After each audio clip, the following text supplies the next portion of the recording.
If you ask a disagreeable person what he wants, say, or she wants, they'll tell you right away. They know. It's like, this is what I want and this is how I'm going to get it. But agreeable people, especially if they're really agreeable, are so agreeable that they often don't even know what they want, because they're so accustomed to living for other people and to finding out what other people want and to trying to make them comfortable and so forth, that it's harder for them to find a sense of their own desires as they move through life.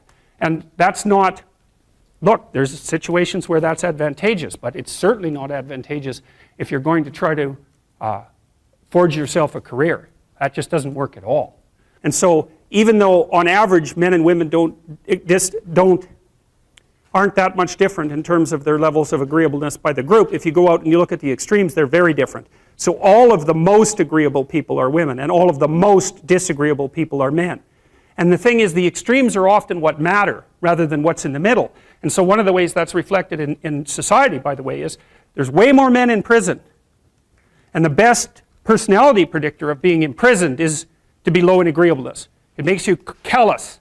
Now you might think, well, what's the opposite of compassion and politeness? And the answer to that is, I think it's best sort of conceptualized as a trading game. So let's say that we're going to play repeated trading games. And if you're very agreeable, then you're going to bargain harder on my behalf than you're going to bargain on your own behalf. Whereas if you're very disagreeable, you're going to do the reverse. You're going to think, I'm in this trading game for me, and you're going to take care of your own interests. Where an agreeable person is going to say, no, at best, at worst, this has to be 50-50, but I'd like to help you every way I can. One of the things you have to be careful of if you're agreeable is not to be exploited, because you'll line up to be exploited. And I think the reason for that is because you're wired to be exploited by infants.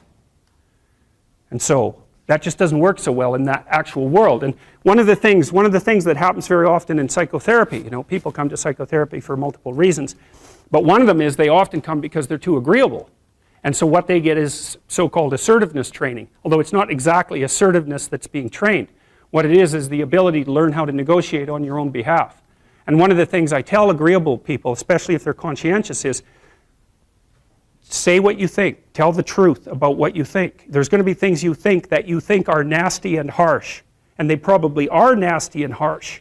But they're also probably true. And you need to bring those up to the forefront and deliver the message. And it's not straightforward at all, because agreeable people do not like conflict. Not at all. They smooth the water. And you can see why that is in accordance with the hypothesis that I've been putting forward. You don't want conflict around infants. It's too damn dangerous. You don't want fights to break out. You don't want anything to disturb the relative peace. And if you're also more prone to being hurt physically and perhaps emotionally, you're also maybe loath to engage in the kind of high-intensity conflict that will solve problems in the short term, because it takes a lot of conflict to solve problems in the short term. And if that can spiral up to where it's dangerous, which it can if it gets uncontrolled, it might be safer in the short term to keep the waters smooth and to not delve into those situations where conflict emerges. The problem with that is it's not a very good medium to long-term strategy, right? Because lots of times there are things you have to talk about because they're not going to go away. And the advantage to having a well-socialized disagreeable person is that they really don't let much get in their way. So if you can get a kid who's disagreeable socialized, that person can be quite the creature, because they're very forward-moving in their nature and very difficult to stop. But if you don't get them successfully domesticated, tamed, roughly speaking, by the time they're 4, their peers reject them.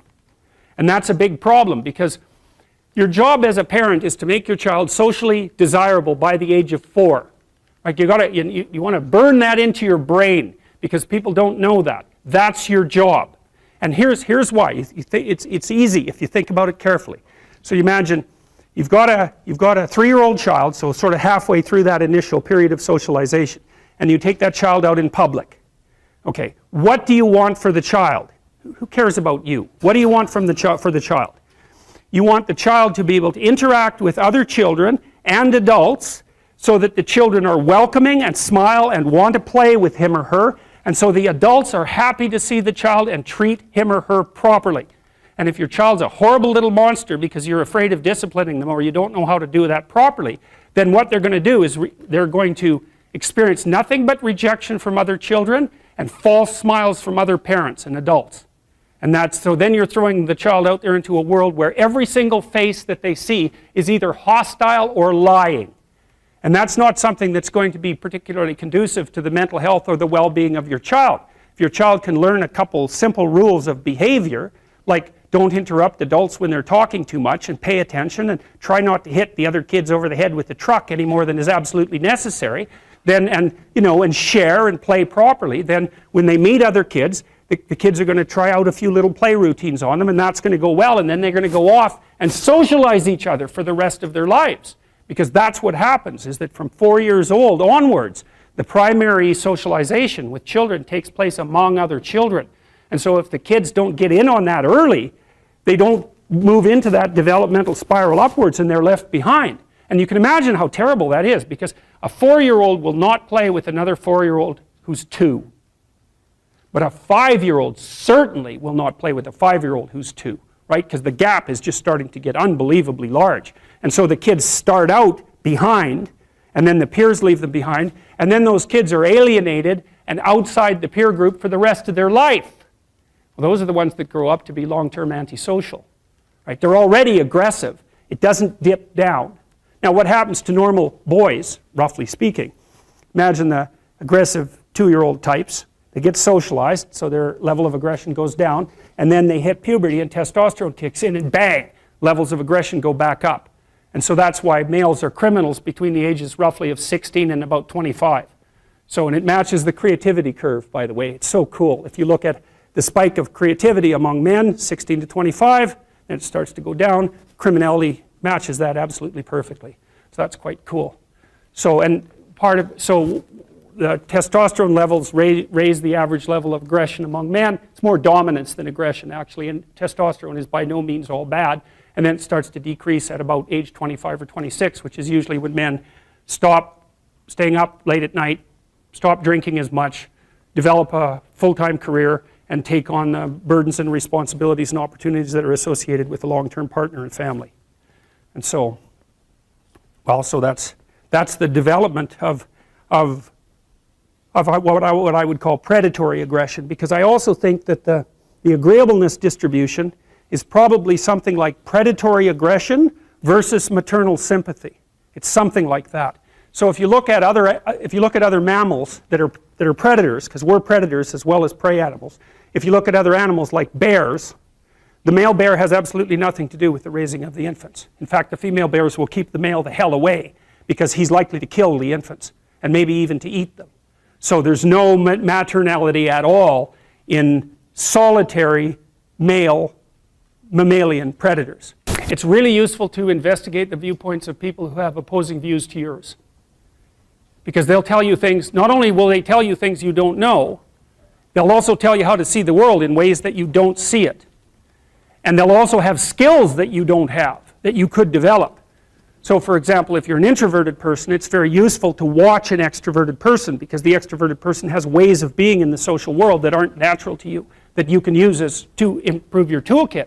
And if you're disagreeable, one of the best things to do with disagreeable people, especially if that's alienating them from other people, for example, because it can, people treat you like you're a selfish, arrogant son of a, maybe that's because you are. It's like, okay, so what do you do about that? One of the most promising treatments, let's say, for that is get the person to do something for someone else once a day, just as a practice, and learn how to do it. Maybe you can wake the circuit up, if you think that it's lying dormant in you, which is probably right. I think we have a very wide range of propensities within us. Some are switched on, genetic propensities. Some are switched on, but I think that if you put yourself in the right situation or walk yourself through the right exercises, you can switch some of these other things on as well. But it takes work and dedication and discipline. I would say, generally speaking, if you want to adapt yourself properly to life, you should find a niche in the environment that corresponds with your temperament. Right? You shouldn't work at cross purposes to your temperament because it's just too damn difficult. But having done that, then you should work on developing the skills and viewpoints that exist in the space opposite to your personality, because that's where you're fundamentally underdeveloped. And that way I think you can extend out your temperamental capability across a wider range. And to me that's roughly equivalent as bringing a richer toolkit to each situation. You know, so if you're hyper extroverted, you should probably learn to shut up at parties now and then and listen just to see what's going on, to see if you can manage it, you know. And if you're introverted, well, then you should learn how to speak in public and to learn how to go to parties without hiding in the corner and saying nothing to anyone.